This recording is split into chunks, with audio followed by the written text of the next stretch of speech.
Data insert किया था। तो इंसर्ट की प्रैक्टिस की है? जी सर, वो तो की है। और ठीक।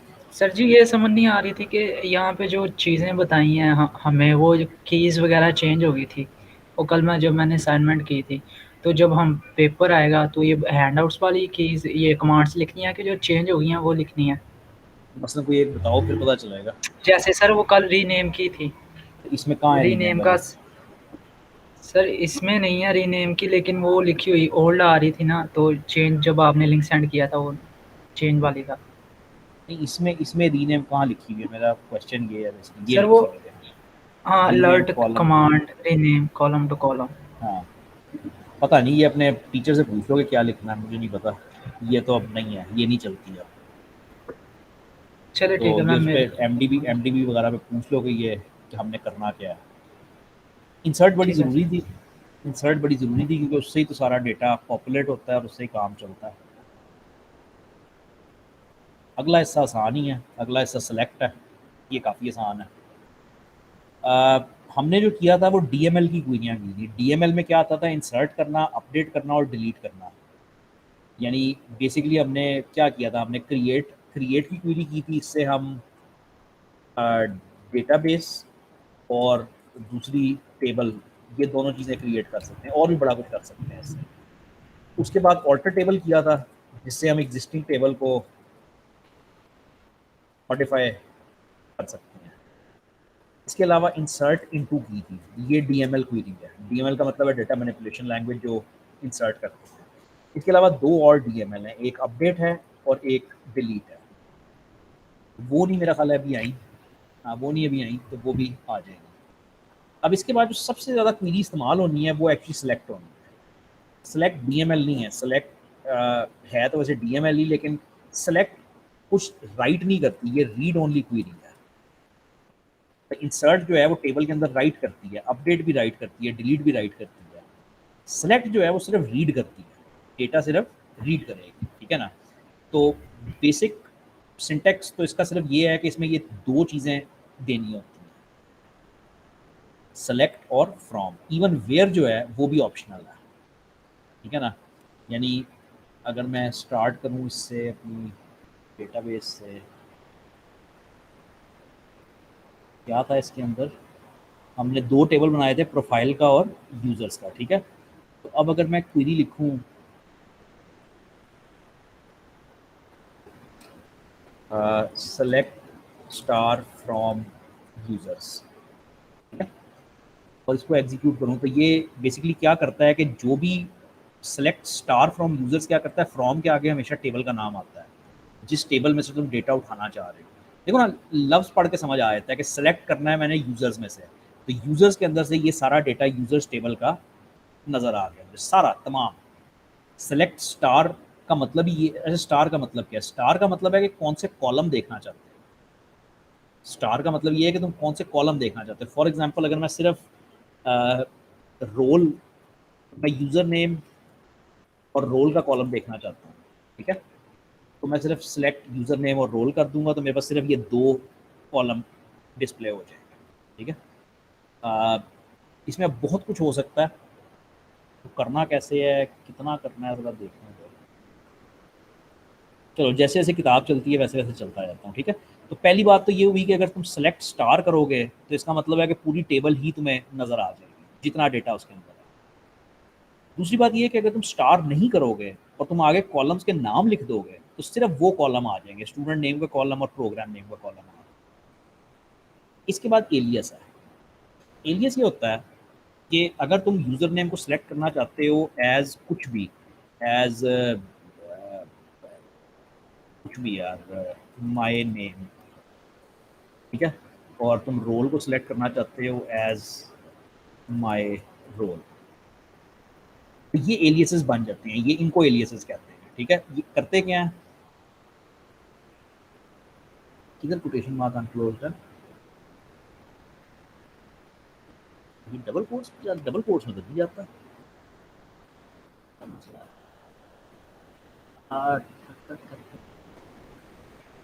मेरा नहीं था, ये डबल कोट्स में जाता।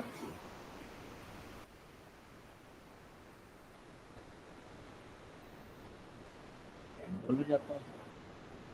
शायद डबल में जाता है, ठीक है। तो ये है भाई, ये देखो ना, इसने भी सिंगल कोट में लिखा हुआ है और बाकी सिंगल कोट में होता है। ये पता नहीं क्या चक्कर है कि डबल कोट में आया। खैर, एलियस ये होता है कि कॉलम का नाम तो वही है जो मैंने लिखा है, मतलब कॉलम का नाम तो यूज़र नेम ही है, वो तो चेंज नहीं हो सकता। लेकिन आउटपुट के अंदर अगर तुम इसको उसमें देखना चाहते हो, फॉर एग्जांपल कॉलम का नाम माय नेम रखना चाहते हो और इधर मतलब, तो ये एलियसेस होते हैं, माय नेम और माय रोल। मतलब ये एलियस होता है, किसी भी कॉलम का नाम तुम अपनी मर्जी से एज के साथ चेंज करके लिख सकते हो। तुम इवन ये काम कर सकते हो, ये इसको मैं तुम्हें चला के नहीं दिखा सकता, लेकिन ये देखो, मैंने स्टूडेंट आईडी सेलेक्ट की, वो कॉलम सेलेक्ट हो गया, मैंने कोर्स कोड सेलेक्ट किया, वो सिलेक्ट हो गया। उसके बाद मैंने ये को हरकत की है, M term plus S marks, यानी कोई टेबल है जिसमें एम, अच्छा दिखाया नहीं हुआ, तो इसको टेबल है जिसमें दो कॉलम है, एक एम टर्म का और एक एस मार्क्स का, ठीक है। तो उनको ऐड करके इसने लिखा हुआ है। मैं तुम्हें ये ऐसे दिखा सकता हूँ कि अगर मैं तुम्हें कॉन्कैटिनेट करके दिखा सकता हूँ बस, यानी मैं अगर चाहूँ कि सिर्फ यूज़र नेम और रोल जो हैं वो कॉन्कैटिनेट हो जाए, तो मेरा ख्याल है वो ऐसे हो जाएगा कि user plus role as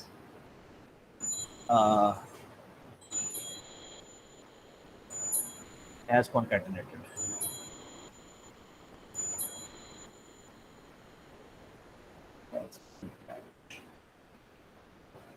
double quotes चाहिए। अगर आउटपुट देखो क्या हो गया, यूज़र नेम और रोल जो है, यार इसको भी वो करो, ये कीवर्ड उठा रहा है,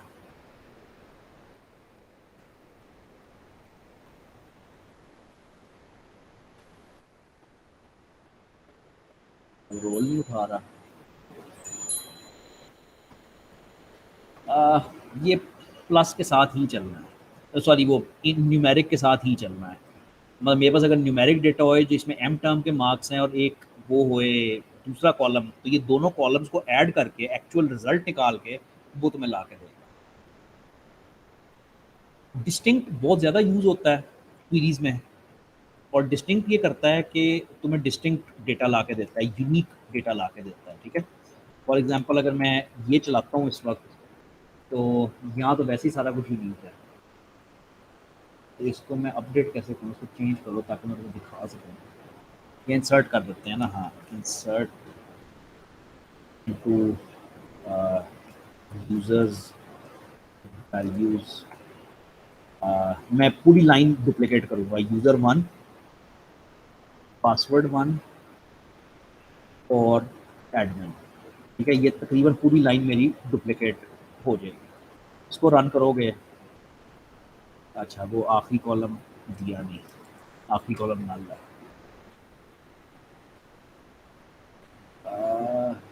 अब वो कह रहा है कि तुमने, अच्छा अब ये देखो ना, हमने, मुझे याद नहीं है कि हमने वो लगाई हुई है, कीज़ लगाई हुई है। तो हमने यूज़र्स की प्राइमरी की लगाई हुई है, विच मीन्स कि हम यूज़र को रिपीट नहीं कर सकते। तो इसका मतलब है ये यूज़र 4 हमें करना पड़ेगा। मैं चाह रहा था पूरा डुप्लीकेट हो जाए, लेकिन नहीं होगा जी। ये करने के बाद अब जब तुम इसको सेलेक्ट करोगे, तो सेलेक्ट में तुम्हें नज़र आएगा कि ये सारा डेटा लिखा हुआ है, ठीक है। अब अगर मैं सिर्फ सेलेक्ट करूँ पासवर्ड का कॉलम और रोल का कॉलम, सिर्फ 2 कॉलम सेलेक्ट करूँ, अब देखो क्या होता है। तो पासवर्ड, ये पहले पे गौर करो, पासवर्ड 1 और एडमिन, एग्जैक्टली यही चौथे का भी था, क्योंकि मैंने सेम रखा था पासवर्ड और एडमिन। अब ये दोनों रिपीट हो रहे हैं। अब अगर इसको तुम सिर्फ डिस्टिंक्ट करना चाहते हो, तो वो इस तरह से करते हैं, यानी कि जो रेपिटेशंस हैं वो तुम्हें नज़र आए, तो उसमें वो जो चौथी लाइन है वो उड़ जाएगी, ठीक है। यानी सेलेक्ट ये करता है कि कुछ डेटा सेलेक्ट करता है। अगर उन रोज़ के अंदर कोई भी 2 रोज़ ऐसी हैं जो मुकम्मल डुप्लिकेट्स हैं, मुकम्मल डुप्लिकेट होना ज़रूरी है, ठीक है, तो वो डुप्लिकेट डिस्टिंक्ट जो है वो डुप्लिकेट उड़ा देता है। अच्छा, ये स्टार में नहीं चलेगा। अगर मैं स्टार करूँगा तो ये काम नहीं करेगा, पता है क्यों? अगर डुप्लिकेट है ही कुछ नहीं भाई, पूरी की पूरी रो तो डुप्लीकेट नहीं है ना, इधर यूज़र 1 लिखा हुआ है, इधर यूज़र 4 लिखा हुआ है, तो कोई भी ऐसी रो नहीं है जो डुप्लीकेट हो। तो इसलिए डिस्टिंक्ट लगाओ इधर, ना लगाओ इधर, बात एक ही है, वही सारा डेटा आएगा। हाँ, लेकिन अगर तुम कुछ ऐसा कॉलम सेलेक्ट कर रहे हो इसमें तुम्हें डुप्लीकेट नज़र आ रहे हैं, ये पासवर्ड 1 डुप्लीकेट नज़र आ रहा है, तो उसके साथ तुम डिस्टिंक्ट लगाकर को डुप्लीकेट को उड़ा सकते हो।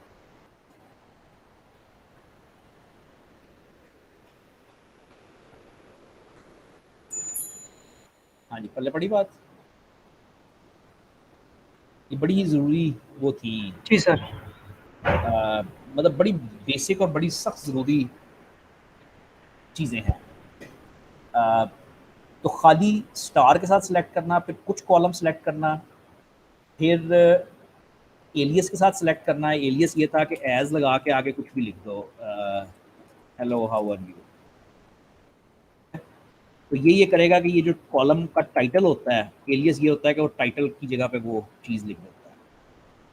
उसके बाद ये था कि कुछ कॉलम सेलेक्ट करना और फिर डिस्टिंक्ट के साथ डुप्लीकेशन को ख़त्म करना, कि वो डुप्लीकेट जो आ रहे थे वो ख़त्म हो जाए। तो select distinct program name from student का मतलब है कि सिर्फ टोटल जो यूनिवर्सिटी में प्रोग्राम्स पढ़ाए जा रहे हैं वो आ जाएंगे, क्योंकि आपने डिस्टिंक्ट लगाया हुआ ना, तो BCS अब दोबारा रिपीट नहीं होएगा।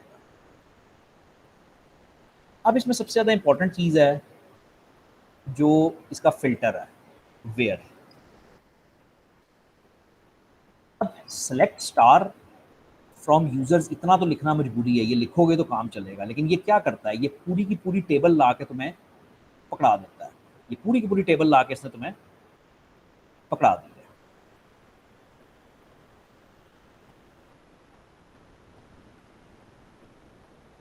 बड़ा कर लूँ लेकिन नहीं होता। अच्छा, अब इसके ऊपर अगर फिल्टर लगाना है तो फिल्टर वेयर का फिल्टर होता है। For example where role is equal to admin. Select के आगे तुम सिर्फ ये सिलेक्ट कर सकते हो कि कॉलम्स कौन से देखने हैं। फॉर एग्जांपल पासवर्ड का कॉलम देखना है, रोल का कॉलम देखना है, कौन से कॉलम्स देखने हैं वो तुम यहाँ पे लिख सकते हो।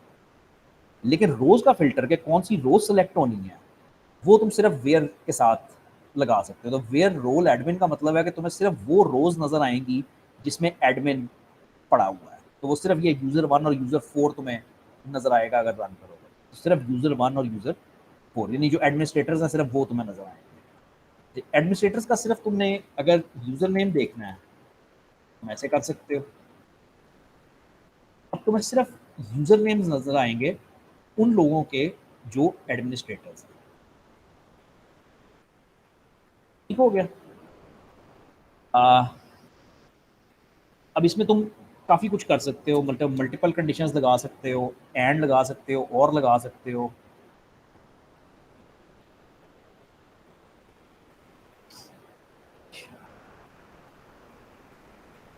मतलब ये क्वेरी तुम्हें अब क्लियरली समझ आ नहीं चाहिए कि ये क्या लिखी हुई है। सेलेक्ट स्टार, यानी स्टार का मतलब है सारे कॉलम सेलेक्ट करो, सप्लायर की टेबल से करो, लेकिन सिर्फ वो वाली रोज देना जिसमें सप्लायर नेम IBM लिखा हुआ है। अब इसके साथ तुम वो भी मिला सकते हो। अगर मैं सेलेक्ट स्टार फ्रॉम यूजर्स करूँ तो ये था ना मेरा सारा वो। अब फॉर एग्जांपल मैं ये चाहता हूँ कि वो तमाम आ जाए जो एडमिन भी हैं और वो तमाम आ जाए जो स्टूडेंट भी हैं, यानी सिर्फ ये गायब हो जाए, ये जो जिसमें नल है ना ये गायब हो जाए। तो मैं कहूँगा role is equal to admin और role is equal to student. अब मेरे पास एडमिन और स्टूडेंट तमाम आ गए। और भी लगा सकते हो, एंड भी लगा सकते हो। अगर एंड लगाओगे तो क्या होएगा, खाली आएगा, कुछ भी नहीं आएगा, क्योंकि कोई भी ऐसी रो नहीं है जहाँ पे रोल एडमिन भी हो और स्टूडेंट भी हो। ये दोनों चीज़ें इकट्ठी तो नहीं ना चल सकती, कोई एक ही होना है ना। इसलिए एंड लगाना स्टूपिड था यहाँ पे। एंड आप किसी और तरीके से लगा सकते हो। फॉर एग्जांपल एंड आप इस तरह लगा सकते हो, and user name is equal to user 1। अब तुम कह रहे हो मुझे ऐसे लोग चाहिए जिनका यूजर नेम यूजर 1 है और जिनका रोल एडमिन है। इसकी कोई एंड नहीं है, जितने मर्जी एंड और लगाई जो ये चलता जाता है। तो वो ये एग्जांपल इसने दिया है कि सप्लायर का नाम IBM होना चाहिए या और उसकी सिटी जो है वो कराची होनी चाहिए। ये अच्छा एग्जांपल है। इसमें वो ये कर रहा है, अच्छा सॉरी नहीं, ये अच्छा एग्जांपल नहीं है, ये तो ज्वाइन लग गया। ज्वाइन अभी से लगा दिया, एक सेकंड ठहरना। हाँ ये अच्छा एग्जांपल नहीं है, इसमें से ज्वाइन लगा दिया और बड़ी जल्दी लगा दिया बगैर ज्वाइन पढ़ाए हुए। तो अभी मैं तो नहीं इसको करूँगा, ये ज्वाइन लगा हुआ। तो अब फॉर एग्जांपल इसके क्वेश्चंस एग्जाम में कैसे आते हैं, वो ऐसे आते हैं। Display all courses of MCS program. अब तुमने क्वेरी लिखनी है जो तमाम कोर्सेज दिखाए सिर्फ MCS के, तो तुम कहते हो सेलेक्ट फलाना फलाना फलाना कॉलम फ्रॉम कोर्स की table where program name is MCS। List ये खुद करना है यार, ये खुद करना, फिर देखना। अच्छा, अब मुझे ना इसमें थोड़ा सा वो करना पड़ेगा, यूजर्स की टेबल को ना मुझे वो करना पड़ेगा, एडिट करना पड़ेगा। मैं इसमें कम से कम वो डालूंगा, एज डालूंगा, इसको मैं बना देता हूँ इंटीजर, और बस ठीक है। अब जब मैं सिलेक्ट करूँगा फ्रॉम यूज़र्स तो ये सारी नल आएगी, जिस वजह से मुझे इसको तेज़ी से ज़रा एडिट करना पड़ेगा। तो मैं कहता हूँ इसकी एज 12 है, इसकी 18 है, इसकी 22 है, इसकी 21 है, इसकी 22 है, ये तो है ही नहीं। तो जी मैंने किया सिर्फ इतना है कि मैंने एक और कॉलम ऐड कर दिया है एज का, और उसमें चारों की एज लिख दिया। अब क्वेरी कुछ भी हो सकती है, where age is less than 20, ये वैलिड क्वेरी है कि एज जिसकी लेस दैन 20 है, तो सिर्फ वो वाले लोग आ जाएंगे जिनकी एज लेस दैन 20 है। ग्रेटर दैन हो सकता है, इक्वल हो सकता है, काफ़ी कुछ हो सकता है। फॉर एग्जाम्पल इक्वल टू 12 कहोगे तो सिर्फ 12 साल वाला आ जाएगा, सो ऑन ना। बिटवीन इंटरेस्टिंग है, वेयर एज बिटवीन 14 एंड 18, बस एक ही आया 20 51, तो ये ठीक है। तो बेसिकली मेरे पास ये 4 लोग थे ना, जिनमें 12, 18, 22 और 21 था। अब मैं कहता हूँ कि ये वाला जो कॉलम है उसकी वैल्यू बिटवीन 14 और 21 होनी चाहिए। तो 14 और 21 के दरमियान वाले जो हैं वो एक 18 वाला बनता है, और एक बस 18 और एक 21 वाला बनता है, ये वाला, यानी यूज़र 2 और यूज़र 4।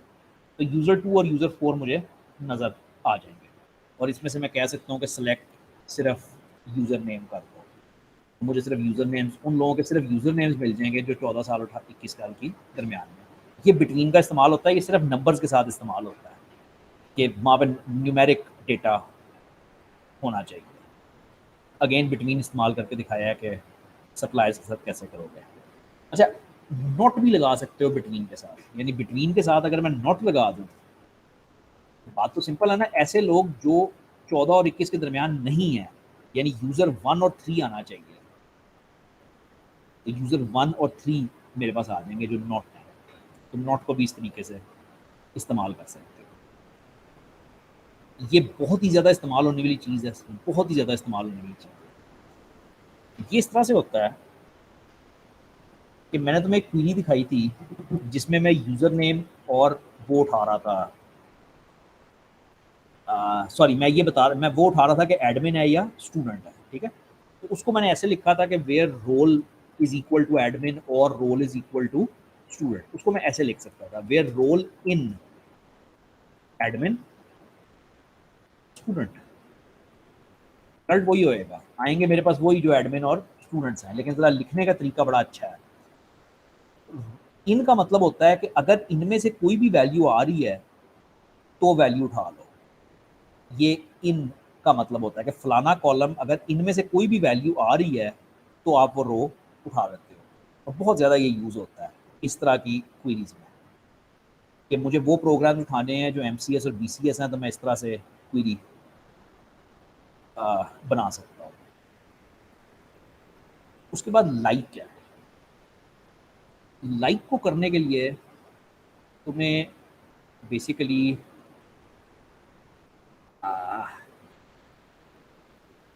यहाँ पे कैसे समझाऊँ,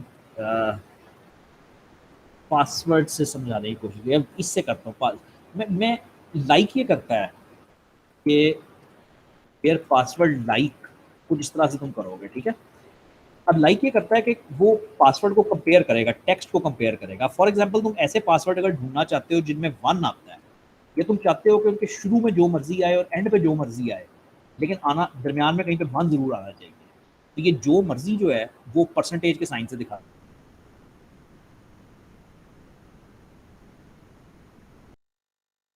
और अगर तुम इसके साथ नॉट कर दोगे तो अब तुम्हें वो मिलेंगे जिनमें 1 नहीं आता, ठीक है। अच्छा, लाइक को बड़ा केयरफुली इस्तेमाल करना होता है। फॉर एग्जांपल मैं ऐसे यूज़र नेम्स चाहता हूँ जो ए से स्टार्ट होते हैं, तो मैं कहूँगा पहला लेटर ए होना चाहिए, उसके बाद जो मर्जी आए। तुम अगले सेमेस्टर में वो पढ़ते हो ऑटोमेटा, जिसमें रेगुलर एक्सप्रेशंस वगैरह पढ़ते हो, ये रेगुलर एक्सप्रेशंस हैं। तो फिलहाल बस तुम्हें इंट्रोडक्शन एक उसकी मिलेगी। तो पहला हरफ ए होएगा, उसके बाद जो मर्जी है। अब मेरे पास तो ऐसा कोई यूज़र है नहीं जिसका ए से नाम स्टार्ट हो, तो मेरे पास तो यू वाले हैं, यू वाले सारे ही हैं। ये क्या हुआ, फिर यूज़र नहीं, सॉरी, यूज़र नेम, कॉलम का नाम यूज़र नेम है, where user name is like U percentage. तो लाइक इस्तेमाल होता है, लेकिन लाइक जहाँ पे इस्तेमाल होएगा वहाँ पे परसेंट ज़रूर आएगा। परसेंट मतलब ज़रूर तो नहीं आएगा, लेकिन उसके बगैर मुश्किल ही है कि इस्तेमाल हो। अब ये क्या कर रहा है, ये तमाम ऐसे प्रोग्राम ढूंढ रहा है, प्रोग्राम नेम ऐसे ढूंढ रहा है जिनके एंड पे सी एस आता है। शुरू में जो मर्जी आता है, जो मर्जी उसने कैसे दिखाया है, परसेंटेज से। शुरू में जो मर्जी आता हो, एंड पे सी एस आना चाहिए, यानी M C S, B C S, इस तरह के प्रोग्राम्स उठा रहा है। और बस मेरा ख्याल है तुम्हें यहाँ पे रुक जाना चाहिए। हाँ, बस यहाँ पे तुम्हें रुक जाना चाहिए, ये फंक्शंस हैं। तो अच्छा, अब दोबारा ये उठाते हैं, ये मेरे रिजल्ट्स आ रहे हैं। अब रिजल्ट्स में कोई तरतीब नहीं होती बाय डिफ़ॉल्ट। डेटाबेस के अंदर कोई तरतीब नहीं है, डेटाबेस का एक असूल है बल्कि कि डेटाबेस के अंदर कोई तरतीब नहीं होती। रिजल्ट्स में अगर तरतीब लानी है तो ऑर्डर बाय यूज़ करते हैं, ऑर्डर बाय, और उसको बताते हुए कौन सा कॉलम। फॉर एग्जांपल मैंने कहा कि मुझे एज के कॉलम तरतीब के हिसाब से रिकॉर्ड्स चाहिए, तो इसको जब रन करोगे, अब एज तुम्हें नज़र आएगी कि 12, 18, 21, 22 बढ़ती हुई नज़र आ रही है। तो तुम्हें रिकॉर्ड्स उस तरीके से नज़र आएंगे कि पहले छोटा, फिर दूसरा, फिर सो ऑन। तो ज़रूरी नहीं है एज ही हो, कुछ भी कर सकते हो। मैं रोल कर देता हूँ, तो रोल में ये होएगा कि सारे एडमिन पहले आ जाएंगे, यानी 1 और 4 पहले आ जाएंगे, बाकी बाद में। तो 1 और 4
कहाँ पे ड्रॉप हुआ मैं?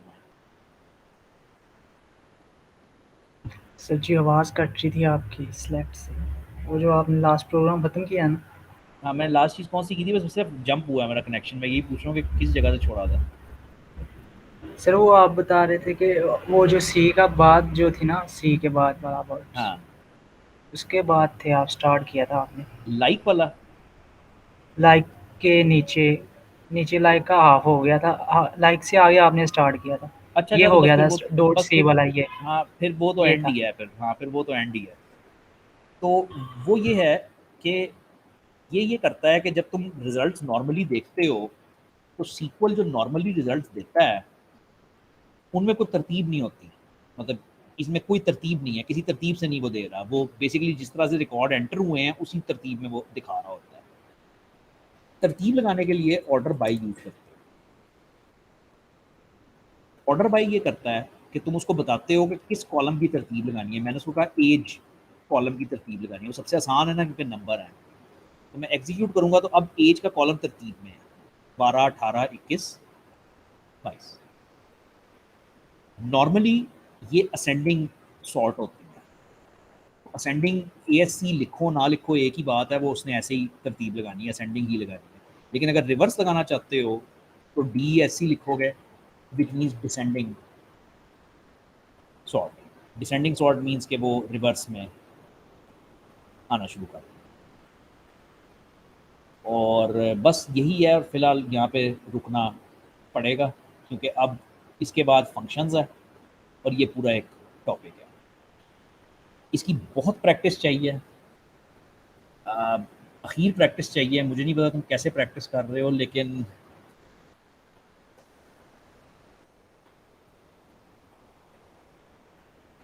सर वो W3 स्कूल से कर रहा था मैं भी। हाँ, तो वो मतलब बेसिक क्वेरीज की बहुत ही ज़्यादा प्रैक्टिस चाहिए। तो ये रिट्रीव डेटा ये तुमने सारा कर लिया है, बूलियन रिलेशनल भी कर लिया है, वाइल्ड कार्ड भी कर लिया है। मतलब ये जॉइंस ना करना, जॉइंस तुमने नहीं किए, ठीक है ना। तो हाँ, मतलब जो तुमने बेसिक क्वेरीज जो कर ली हैं उनकी तो तुम्हें मतलब वो करना पड़ेगा, प्रैक्टिस करनी पड़ेगी। पहले बुक वाला करो, क्योंकि मैं तो तुम्हें अपनी डेटाबेस पे दिखा रहा हूँ ना। पहले बुक वाले एग्जाम्पल करोगे, ये जो बुक में एग्जाम्पल लिखे हुए हैं ये सारे तुम्हें बिल्कुल क्लियर समझ आ जाते हैं, फिर गूगल का कोई उठा लो। कल फंक्शन से शुरू करेंगे जो एग्रीगेट कहलाते हैं, एग्रीगेट फंक्शंस। ठीक है भाई, कल मिलते हैं इंशाल्लाह। सर जी बुक में से तो उन्होंने सिर्फ कोड दिया